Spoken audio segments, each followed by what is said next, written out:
Tuluyan ang naparanoid mga kababayan yung Senado.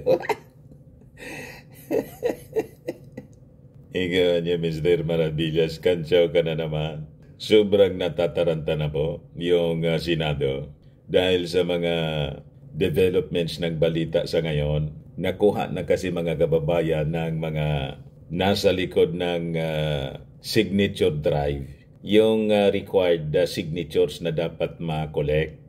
So ano niya yan, Mr. Maravillas, ang mangyayari? Tuloy-tuloy na po yung People's Initiative. Obligado yung Commission on Election, mga kababayan, na i-verify yung mga nakuhang signatures. At sabi ng ating Pangulong Bongbong Marcos, hahayaan niya yung proseso. Checkmate niya, Mr. Maravillas, yung Senado. Kaya na-paranoid. Yun nga po, mga kababayan. Tutulog-tulog kasi sila. O ito ang balita ngayon sa Philippine Star. People's Initiative Signature Drive has crossed 12% threshold, says Salceda. Yan mga kababayan ang sabi ng aming congressman, Joey Sarte Salceda. Nakausap ko kahapon.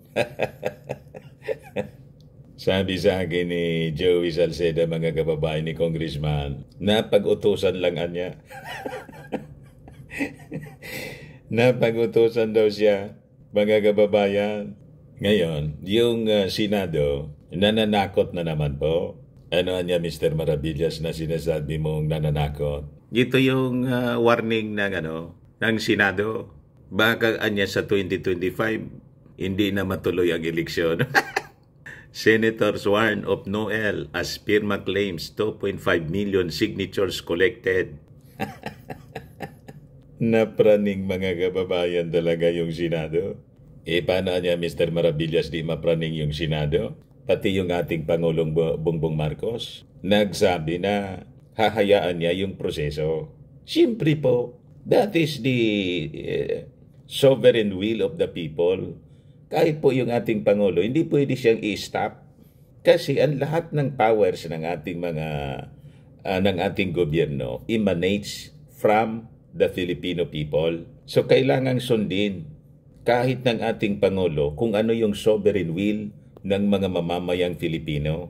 Kasi po, di ba tayo yung nagluklok sa poder ng ating mga opisyal? That includes the President. Isabi ng ating Pangulong Bongbong, President Ferdinand Bongbong Marcos Jr. says the 1987 Constitution niya was not made for a globalized world. Di ba malinaw? Na approve sa ating Pangulong Bongbong Marcos yung charter change. At okay lang sa kanya kung if it is through Constituent Assembly or kung ito pong People's Initiative, ma-verified po yung mga signatures, hahayaan ng ating Pangulong Bongbong Marcos ang proseso. Yun ang klarado, mga senador. Paano niya, Mr. Maravillas, si Super Ate? Di ba senador siya? Pumirma po si Super Ate laban sa People's Initiative. Kanya din yun ang posisyon, mga kababayan. Siyempre, nire-respeto yun ng ating Pangulong Bongbong Marcos. Parte ng freedom of expression. And democratic process. But before ko, mga kababayan, ay bigay sa inyo yung full story, click subscribe muna dito sa ating YouTube channel and hit the notification bell para lagi po kayong updated na mga kaganapan dito sa ating bansa. Like and share na rin po ninyo ng ating video para tuloy-tuloy lang ang pag-unlad ng para marami yung makapanood po. At wag na rin po ninyo, mga kababayan, na skip yung ating mga commercial ads para tuloy-tuloy lang ang pag-unlad ng Bagong Pilipinas. Sa mga naghahanap pala po ng malinis and spacious fitness gym, punta lang po kayo sa aming Colossal Fitness Gym.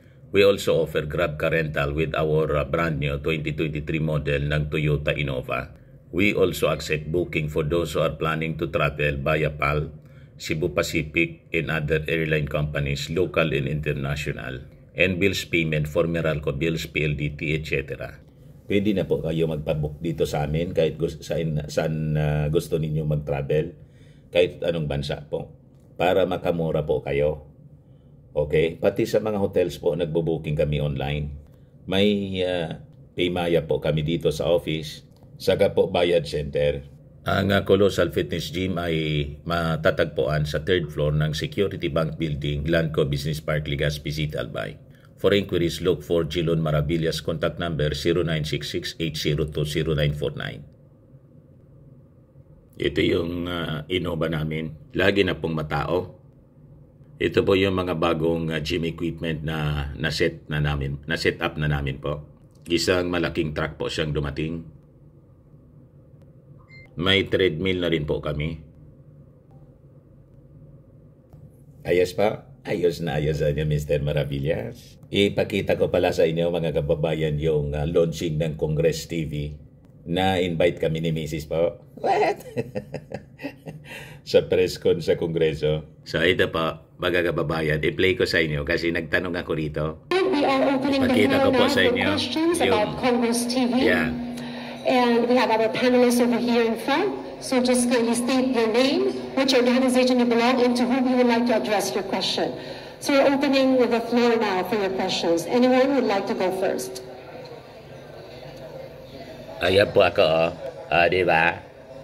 Nagka-printera po We have tayo. a microphone for the media, please. Can we have a microphone, please? Maliksian niya si Mr. Maravilla. Siyempre po. Pag probinsyano po, dapat sir. mabilis. Thank you. Yan. Dante Maravillas po ng Legazpi City, Albay. I'd like to greet muna Congressman Saldico ng ako Bicol Party List. Kong, kamusta po? Mabuhay yung mga Albayanos. Ayan po. Gusto ko lang itanong po, ano ba yung magiging participation namin? Halimbawa, kami mga vloggers na mga pro-government vloggers. Ano ba yung aming mga magiging participation dito at maitutulong sa Congress TV po? Ako na po ang sasagot. Pinaka-importante po na para kayong maging repeater ng Congress TV. Kasi bagamat kami po ay mapapanood sa buong Pilipinas via our digital channel at saka sa social media, syempre po yung mga vloggers, malaking tulong po kung i-share nyo po or gagawin nyo rin pong content kung ano po yung laman ng Congress TV. Dahil mahalaga po na meron din pong kumbagang nagko-contextualize ng nangyayaring mga hearings at saka mga session. So, sa ganong aspeto po, malaki po ang may tutulong yun sa amin. So, kung kayo po yung nakakapanood at medyo mahaba, pero kayo pwede nyong i-digest po sa simpler na content para ma-share nyo po sa mga followers nyo, malaki pong may tutulong ng para sa amin. At sa administration po ni Pangulong Marcos po at ng House of Representatives. Yeah. Gusto ko rin pala na i-greet si Congressman Erwin Tolfo kasi kasama ko siya sa mainstream media. Dante Maravilla, sir. Yes, sir. From the mainstream media. Of course. Naging reporter din po ako ng ABS-CBN. Yes, but Eagle correspondent. of course. 1995. Ma'am, fact question ko lang. Kasi kami na mga nagko-content, ang problema mi po, pag ginagamit namin yung video, baka po kami po ma-copyright. So, sayang yung kita namin sa YouTube. I think pwede po mag-apply doon yung fair use doctrine. Then especially po, if you're going to make a commentary or gagawa nyo po ng opinion nyo yung nangyayari po sa Congress TV, pwede nyo pong magamit yung video. And I will make sure po na wala po kaming i-strike na mga vloggers if you're going to use it. Siyempre po, kailangan po positive din po yung maging content. But I'm very positive naman po na you will handle it with care, yung aming content. Wala pong magiging problem. You can use it po. Pwede din po kami humingi ng tulong para yung mga fake news na content, creators po, ma-counter natin. Kami kasi mga government vloggers. Ngayon, pwede po kaming humingi ng tulong na baka pwedeng yung sa kung paano ma-multiply yung views namin, lalo pang ma-boost yung aming viewership, ganon. Tungkol po sa mga fake news, I think may mechanism yung mga social media sites para ma-detect sila. But if you find any content po sa social media na you deem fake news, pwede pong i-share nyo sa amin para tutulong po kaming mag-report sa mga social media channels. Opo. Maraming salamat, ma'am. Thank you very much, Sir Dante Marvillas. We have a question. Yes, good afternoon po. I'm Tess. Ayos pa. Ayos na niya, Mr. Maravillas. Ikaw pala niya yung unang nag-question. Siyempre po, train po ako sa mainstream media na dapat paunahan. Diba? Pag sa mainstream po, kailangan laging nasa printira, laging nauuna. Yun ang training namin po. Pumisosyon ako doon mismo sa unahan. Kitang-kita ng mga congressmen. Ganon, mga kababayan ng strategy. Ngayon, balik tayo mga kababayan sa ating topic. Nakuha na daw yung 12% requirement ng konstitusyon na signature for People's Initiative. 12% of the total registered voters nationwide. And 3% every district po, legislative district. Sabi ni Congressman Joey Zarte Salceda. So ang mangyayari, yung Commission on Election, mga kababayan, is obliged to verify the signatures. And I think yung target na by July, magsagawa ng plebisito po, ay baka mangyari po. Ito po yung balita ngayon. Kaya nataranta yung Senado. Kahit gumalaw po sila, wala na rin mangyayari. Kahit sila, napilitan lang po yung Senado because of the People's Initiative. Akala nila, kaya pa nilang i-stop. Igumulong na po yung train. Yung PI train, mga kababayan, gumulong na. Hindi na may stop. Yung kagustuhan ng ating mga mamamayang Filipino, kasi nainis na po sa mga senador. Lagi pong pinapatulog yung charter change. Kung sila po ay okay ang kanilang kalagayan. Yung kanilang term of office po kasi mahaba, 12 years. Kasi tatakbo sila for senator, yung term of office ay 6 years. Tapos they can seek re-election. Another 6 years, 12 years po sila. Whereas yung presidente po one term lang po, 6 years. Yung mga congressmen and local officials 3 years ng 3 years po. Every 3 years magre-re-election sila. With 3 consecutive terms. So total 9 years lang po. So maigsi para sa presidente at para sa mga local officials and congressmen. Pero yung senador po, lamang na lamang kasi sila. Pero ito pong intention for charter change, economic provisions man nga lang, yung sinusulong ng ating mga congressmen, iduda sila ng duda. Pag nangyari tuloy itong People's Initiative, baka total overhaul na po ang gawin, hindi lang economic provisions. Yun ang ikinakataranta ng mga senador. Kaya pumirma ng manifesto po. Ito yung sabi ni Congressman Joey. Yung total niyang 12% ng registered voters niya, nakuha na. Salceda added that each district has already received signatures from at least 12% of the registered voters. Naabot na niya namin yung mandato ng tao. And once submitted to the Commission on Elections, signature pages from each legislative district will have to first undergo a certification process for the poll body to ascertain the total number of signatures collected. Isabi ng ating Pangulong Bongbong, hindi niya ito kinontra. Hindi man niya pwedeng kontrahin yung will of the people. Dapat niya dumaan siya sa proseso. Nireject nga niya po yung mga claims na may bilihan ng signature.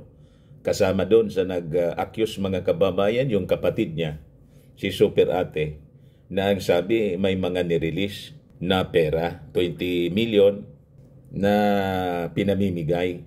Hindi maniwala yung ating Pangulong Bongbong sa mga ganong kwento. Di ba? Isa din ng ating Pangulong Bongbong, ito ang ating konstitusyon was not made for a globalized world. Ang ibig sabihin niya, outdated siya at kailangan nating baguhin para tumugma sa pangangailangan ng mundo. Bagong Pilipinas na po tayo eh. Tapos yung konstitusyon natin, konstitusyon ni Kurikong, si Kurikong po, matagal nang wala. At hindi naging effective po yung ating konstitusyon para i-address yung pangangailangan ng ating mga mamamayang Filipino. Yung kaisipan ng ating Pangulo, parehas ng sinasabi po natin palagi dito sa mga previous videos natin. Sabi nga natin, nothing is permanent in this world, only change.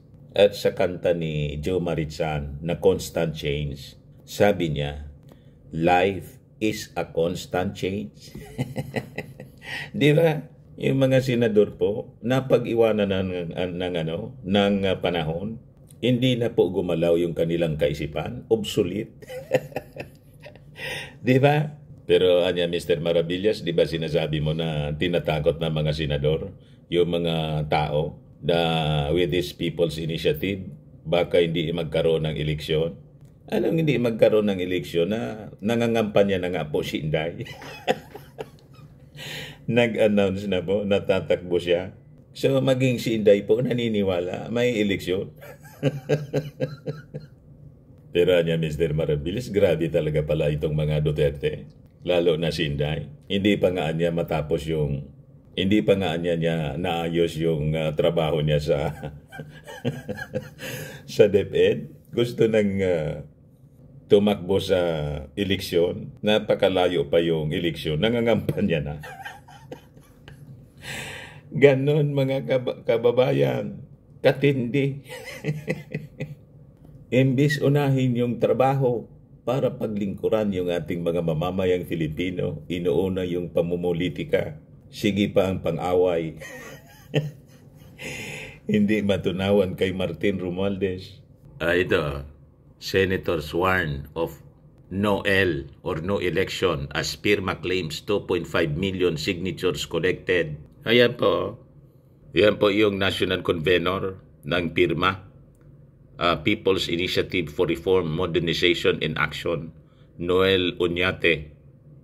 So, ang nangunguna po sa walang kinalaman po yung ating speaker dito sa actual collection ng mga signatures. Yung PIRMA naman po, matagal na yan na grupo. Di ba?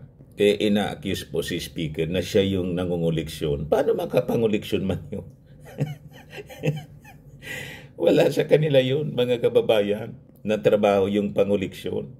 May mga organisasyon na talagang wala pa sa pagiging Speaker of the House ni Martin Romualdez. Nandiyan na, talagang sila yung nagsusulong po.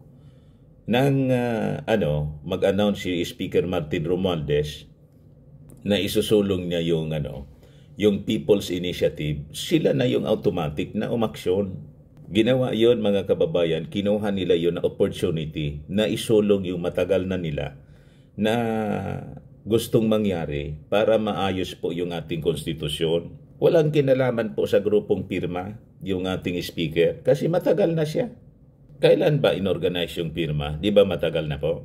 Kaya baseless po yung mga akusasyon laban sa ating speaker. Proponents of People's Initiative seeking to amend the 1987 Constitution said they had gathered 30% or about 2.5 million of their target of over 8 million signatures. As senators warned that the petition might lead to no elections being held in 2025 and 2028. Nananakot na naman kayo. Pero Mr. Maravillas, matindi pala. Sumubra pa sa 8 million na target. 30 million po. Ay, 30 million. 2.5 million pala. I mean, mali. 30% pa lang pala. 8 million yung target, mga kababayan. 2.5 million pa man lang yung nakoleksyon nila. Pero sabi ni Joey Salceda, naabot na daw. Sumobra pa nga. Naabot na yung threshold na 12%. So sabi niya, sabi ng pirma po, based on what's happening now, it seems we will achieve the 12% and might even exceed. On the average, we are collecting 15% per district, anya, sabi ni Oñate.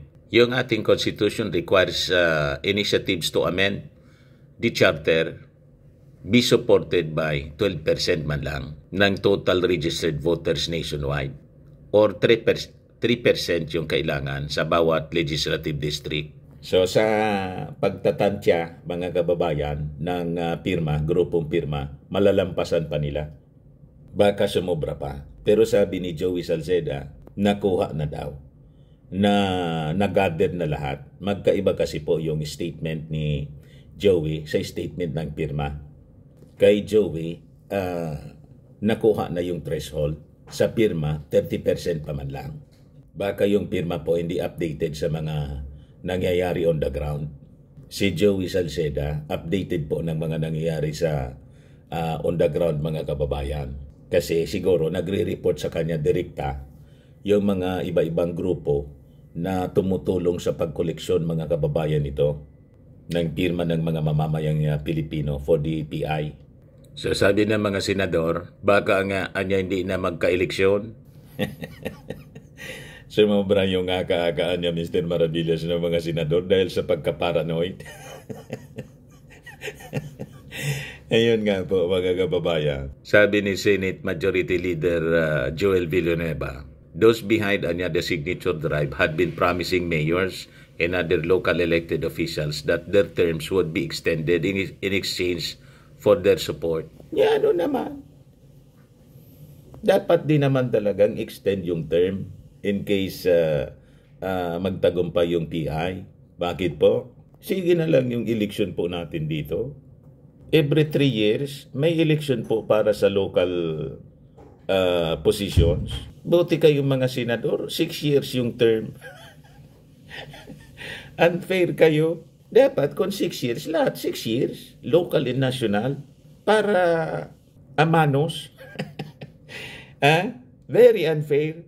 Kaya nangyayari po, katatapos pa lang yung election, nangangampanya na naman. Pero andyan Mr. Maravillas, si Inday nga, 6 years yung term niya, nangangampanya na ngayon. Nag-announce na. You see, lalo na yung local officials po, Vice President na yun. Sabi ni Villanueva, mayors and even some governors admitted that to some of my colleagues na prinomisahan daw. Niya ano man. Pero yung pirma po hindi nagpapatinag. There was no stopping the campaign with momentum on their side. We will file the initiative petition as soon as we reach the minimum threshold that the law requires, sabi po ni Pirma Legal Counsel Ibaristo Gana. Once the COMELEC formally receives the initiative petition and finds it sufficient in form and substance, yung signatures will be verified by its local offices. If the petition is filed in April, the process in the COMELEC from the determination of sufficiency in form and substance to the verification of signatures may be finished in 5 months, sabi po ni COMELEC Commissioner Garcia, COMELEC Chairman pala. Senator Angara said the Senate led such effort through the filing of resolution of both houses, number 6, would have to be sidelined as the People Initiative proponents had refused to stop their activities. It's clear that the People's Initiative is not the genuine People's Initiative, sabi po ni Angara, who was tasked to lead the Senate deliberation on the resolution na pinirmahan, sinomiti ng both houses of Congress. Di niya masasabi mo, Mr. Maravilla, sa sinabi ni Angara na hindi siya genuine People's Initiative. Kanyang pananaw yun. Nire-respeto natin. Pero sa atin mga kababayan, baka yung sa kanila ang hindi genuine will, People's Initiative. Kasi sila mga senador, ito mismo ng mga tao, kaya People's Initiative siya eh. Di ba?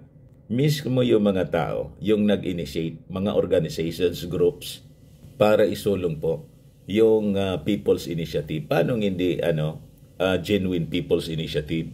Di ba, mga kababayan? Mismong mga mamamayang Filipino po yung gumagalaw.